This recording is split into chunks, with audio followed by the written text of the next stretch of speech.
MP में 27% OBC आरक्षण का रास्ता साफ हो गया है। सीएम डॉक्टर मोहन यादव की पहल रंग लाती हुई नजर आई। सभी सियासी दल अपने अपने वकीलों से अब बात करेंगे। मामले के निपटारे की कोशिश पर सहमति बन गई है। सीएम डॉक्टर मोहन यादव की अध्यक्षता में हुई बैठक 6 साल से कोर्ट में अटका है ओबीसी आरक्षण का ये पूरा मामला। 22 सितंबर supreme court day to day मामले की सुनवाई। 10 सितंबर से पहले वकीलों से बात करेंगे सभी दल। बैठक में शामिल हुए कांग्रेस से जीतू पटवारी, उमंग सिंघार, कमलेश्वर पटेल और अरुण यादव भी मौजूद रहे। सियासी क्रेडिट छोड़कर सबको साथ लाए सीएम मोहन यादव। यह बड़ी जानकारी इस वक्त की आपको बता रहे हैं। जो मामला 6 साल से लंबित था वो एक बड़ी पहल सीएम द्वारा की गई। सभी दलों के तमाम दिग्गजों को बुलाया गया, एक साथ जुटे और इस पर मंथन किया गया। सभी सियासी दल अपने अपने वकीलों से अब बात करेंगे और 27% जो ओबीसी आरक्षण है उसका रास्ता साफ इस बैठक से होता हुआ नजर आया है। ये बड़ी जानकारी इस वक्त आपको दे रहे हैं। इस वक्त की ये बड़ी खबर, जहां पर ओबीसी के 27% आरक्षण पर राजनीतिक दल एक साथ नजर आए और उनकी ये बैठक रंग भी लाती नजर आई। अब लड़ाई श्रेय की है। जहां पर कांग्रेस बोली हम लड़े, बीजेपी ने कहा सीएम का पहले से मन था। तो देखिए यहां पर 27% आरक्षण को लेकर रास्ता जो है वो साफ होता हुआ नजर आ रहा है। ओबीसी को 27% आरक्षण देने पर सभी राजनीतिक दल एक मत हो गए हैं। हालांकि जब श्रेय की लड़ाई शुरू हो गई है, कांग्रेस कह रही है कि हमने लड़ाई लड़ी इसलिए सरकार सुप्रीम कोर्ट में विचाराधीन याचिका पर जल्द निर्णय पर बात कर रही है।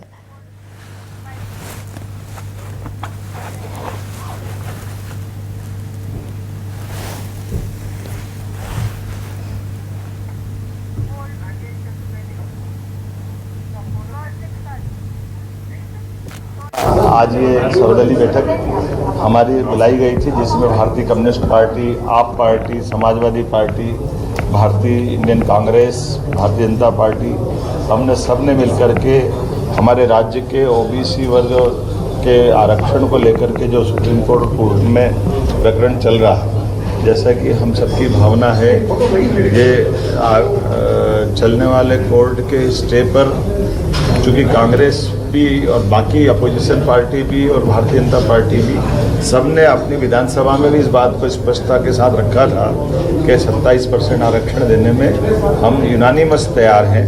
तो चूँकि कोर्ट में अलग अलग वकील लड़ रहे हैं, अलग अलग प्रकार से प्रकरण है, लेकिन चूँकि सुप्रीम माननीय न्यायालय ने एक निर्णय लिया कि वो 22 सितंबर से डे टू डे की इसकी हियरिंग करेंगे।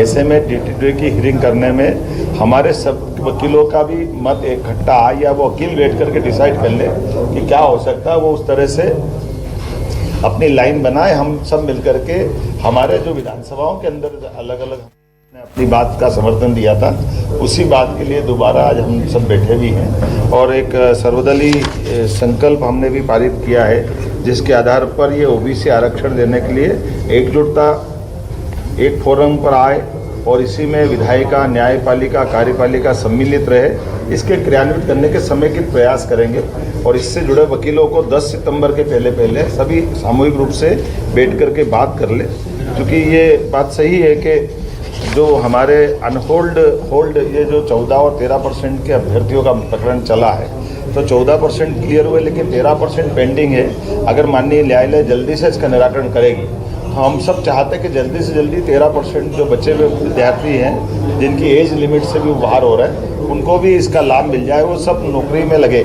कुल मिलाकर के कई विभागों में जिनमें आरक्षण नहीं था वह भर्ती भी करी है, लेकिन अभी जो एक भी बच्चा बचने नहीं पाया, ये सभी दलों की भावना है और सभी दलों की भावना के आधार पर हमने आज बैठकर निर्णय लिया।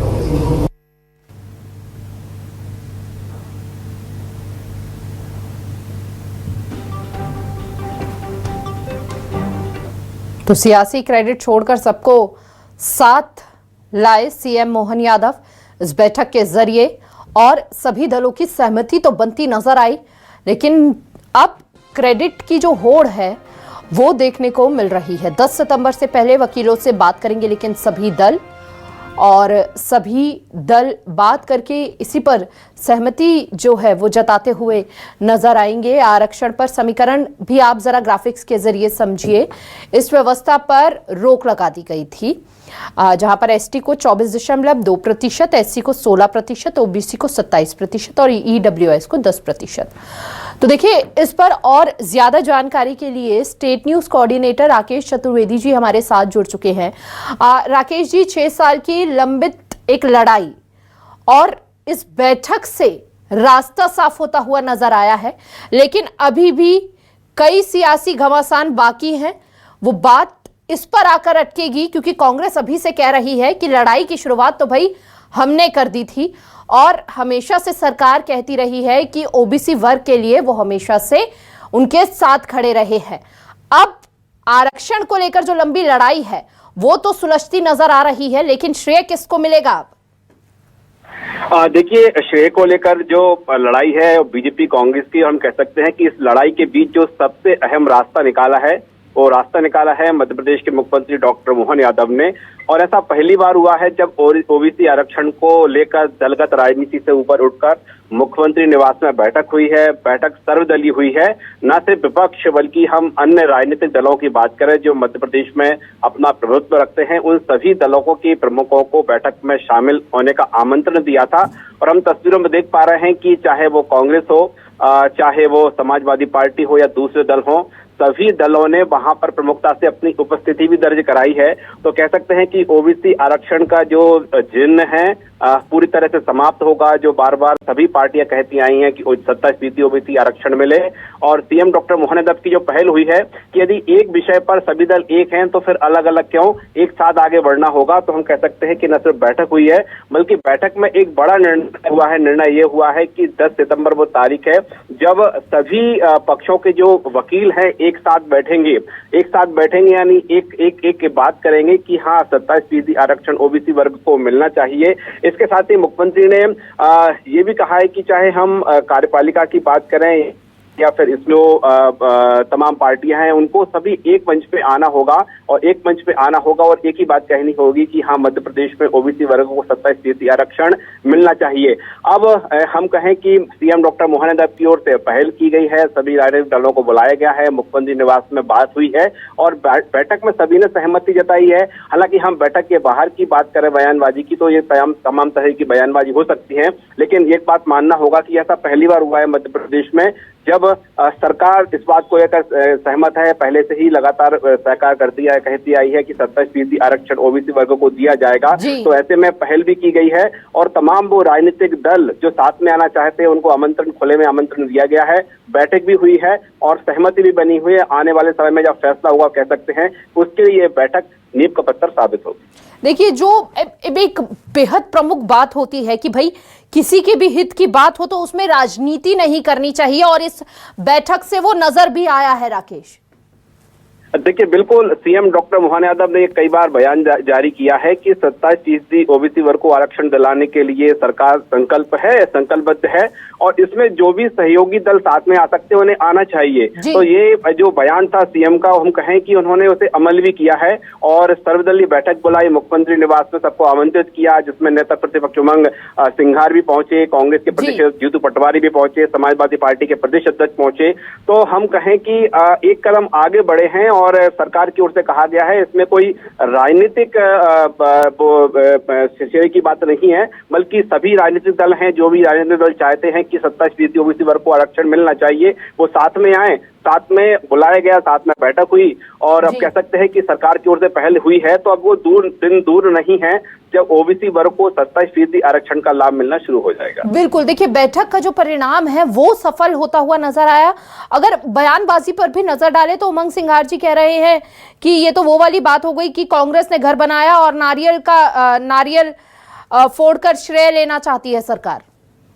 देखिए, हम कहें कि उमंग सिंघार का बिल्कुल ये बयान जरूर सामने आया है, लेकिन हमने देखा है बैठक में उमंग सिंघार पहुंचे थे, बैठक में जीतू पटवारी पहुंचे थे, और जब बैठक में एक सूत्री जो एजेंडा था कि जो भी 27% आरक्षण के पक्ष में सबको एक साथ आना चाहिए, तो इस पर भी उन्होंने सहमति जताई है। यानी कह सकते हैं कि जो सरकार की पहल है 27% आरक्षण दिलाने को लेकर, उसमें सभी का सहयोग है, चाहे वो कांग्रेस हो या दूसरे दल हो। हालांकि हम बयानबाजी की बात करें तो इससे पहले भी तमाम तरह के बयान सामने आए हैं। बीजेपी कह रही है कि कांग्रेस ने ही इसमें कहती आई है कि जिसमें कि अड़ंगा लगाया था, कांग्रेस अपना श्रेय लेने की बात करती है, लेकिन श्रेय की राजनीति के बीच जो मध्य प्रदेश से अलग तस्वीर निकलकर सामने आ रही है कि श्रेय कोई लेना चाहे वो ले सकता है, लेकिन पहल कौन कर रहा है, पहल किस आधार पर हो रही है, और क्या ये श्रेय के लड़ाई के बीच कहीं 27% आरक्षण का मामला है फिर से ना अटक जाए, तो मामला ना अटके, 27% आरक्षण का लाभ मिल सके। हम कह सकते हैं कि जो बैठक का मुख्य एजेंडा था इसी बात को लेकर। बिल्कुल, 27% आरक्षण तो चाहते हैं, लेकिन क्रेडिट किसको मिले, अब इसकी लड़ाई जो है वो देखने को मिल रही है। बहुत बहुत शुक्रिया आपका राकेश, तमाम जानकारी साझा करने के लिए। तो देखिए, 27% आरक्षण को लेकर रास्ता तो इस बैठक से साफ होता हुआ नजर आया है, और ऐसा कहना गलत नहीं होगा कि बेहद सराहनीय है कि सभी दल एक साथ होकर और यहाँ पर राजनीति से परे किसी के हित के लिए आगे बढ़ रहे हैं, एक साथ आते हुए नजर आए हैं इस बैठक से। और हालांकि बयानबाजी भी इस बीच श्रेय की तेज होती हुई नजर आ रही है।